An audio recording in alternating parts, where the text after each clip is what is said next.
Hello friends, welcome to your own channel Daily Stock. तो आज हम बात करने वाले हैं हेरिटेज फूड्स कंपनी के बारे में, जो कि एक dairy based company, FMCG company और लार्जेस्ट प्राइवेट सेक्टर कंपनी मानी जाएगी डेयरी एंटरप्राइज के लिए सदर्न पार्ट के, that is south Indian part के अंदर।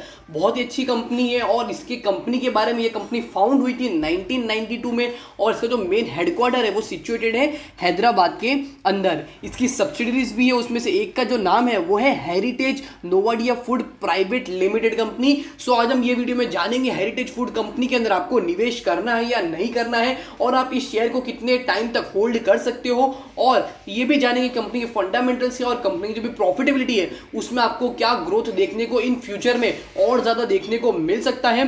सो वीडियो चालू करने से पहले मैं आपको याद दिला दूं कि अगर अभी तक आपने हमारे चैनल को डेली स्टॉक को आपने सब्सक्राइब नहीं किया हो तो चैनल को सब्सक्राइब जरूर कर दीजिएगा, ताकि हम आपके सामने हर दिन एक अच्छी से अच्छी कंपनी का शेयर एनालिसिस ला सके। उसके साथ साथ में मार्केट रिलेटेड जो भी न्यूज़ होगी वो हम आपको जरूर पहुंचाएंगे इसी चैनल के माध्यम से। So let's begin. तो सबसे पहले हम देख लेते हैं हेरिटेज फूड लिमिटेड कंपनी, जो कि मैंने आपको पहले ही बोल दिया, जो कि एक एफएमसीजी फूड रिलेटेड कंपनी है। और इसके साथ में मेन जो इसका जो बिजनेस है वो किसके अंदर है, that is dairy, retailing, agriculture, bakery related जो काम है उसके अंदर ये कंपनी का जो मेन बिजनेस है वो टोटली एंगेज्ड है। सो ये कंपनी के बारे में हमने एक नॉर्मल बात कर ली कि कंपनी काम क्या करती है।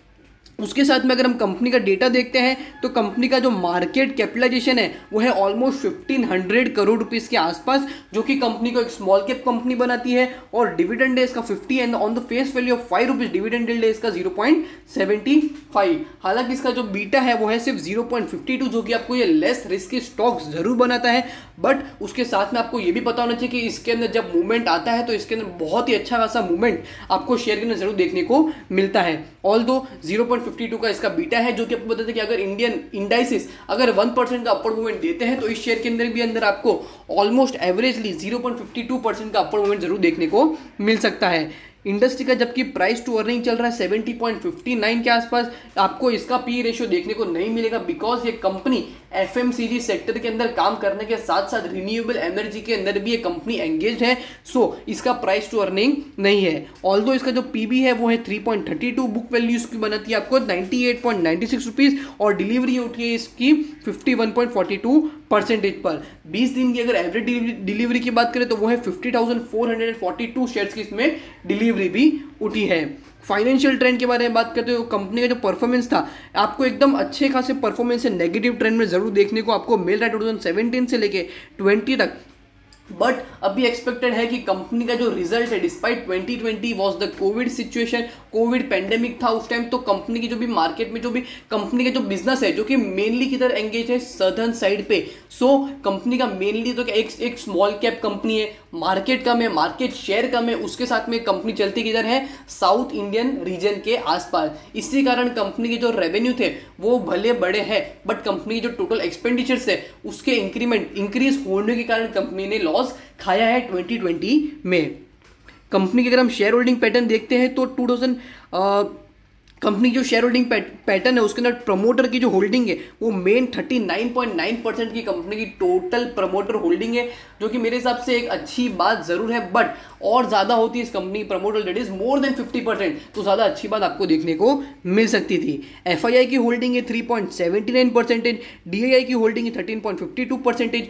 बट कंपनी के जो भी पब्लिक, दैट इज आप जैसे और मेरे जैसे रिटेल कैटेगरी के इन्वेस्टर्स हैं, उन लोगों ने इस कंपनी को अच्छा खासा बैक किया हुआ, दैट इज 42.8% का जो इन्वेस्टमेंट है वो retail as well as other category के इन्वेस्टर्स ने किया है। कंपनी का अगर हम रेवेन्यू स्टेटमेंट कंपेयर करते हैं 2020 दिसंबर क्वार्टर के हिसाब से, दैट इज पिछले कुछ 3 क्वार्टर से, तो जून क्वार्टर में जाके आप देख सकते हैं कि कंपनी जो टोटल रेवेन्यू, कंपनी की जो टॉप लाइन है वो 707 करोड़ रुपीस, सितंबर में 611 करोड़ रुपीस, दिसंबर में 606 करोड़ रुपीस का कंपनी का टोटल इनकम जनरेट हुआ है।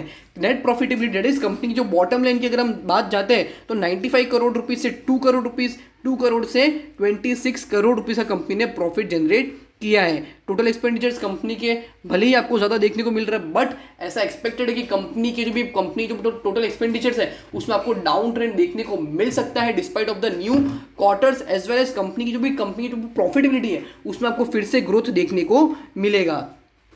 रिटर्न रेशियोज देखते हैं ऑन एन ईयरली बेसिस, तो कंपनी के जिस तरह से डेटा अवेलेबल है 2020 के हिसाब से 2020 मार्च तक के, तो उसमें आपको भले ही नेगेटिव ट्रेंड देखने को मिलेगा, बट आपको पता होना चाहिए कि दिसंबर मार्च के बाद कंपनी के जो भी 3 क्वार्टर गए हैं उसका परफॉर्मेंस कंपनी का काफ़ी बेहतरीन रहा है। तो मेरे हिसाब से इसके अंदर आपको इन्वेस्टमेंट करना चाहिए। ऑल्दो 2020 मार्च तक का जो पीरियड था उसमें लॉस देखने को मिला, उसी कारण कंपनी का जो return on net worth equity percentage है उसमें आपको डाउन ट्रेंड देखने को मिल रहा है, जो कि पहले था 8.07%, 10.14% और कंपनी का जो भी return on net worth equity percentage है वो 34.88% माइनस में चला गया था 2020 मार्च के हिसाब से। आरओसी की बात करें, that is return on capital employed, तो वो भी 2018 में था 7.83%, 19 में 11.41% और 2020 में गिरकर दैट इज नेगेटिव माइनस 19.42% का कंपनी का रिटर्न ऑन कैपिटल एम्प्लॉयड था, जो कि बताता है कि कंपनी के मार्केट में जितना भी capital that is mixture of both debt as well as equity,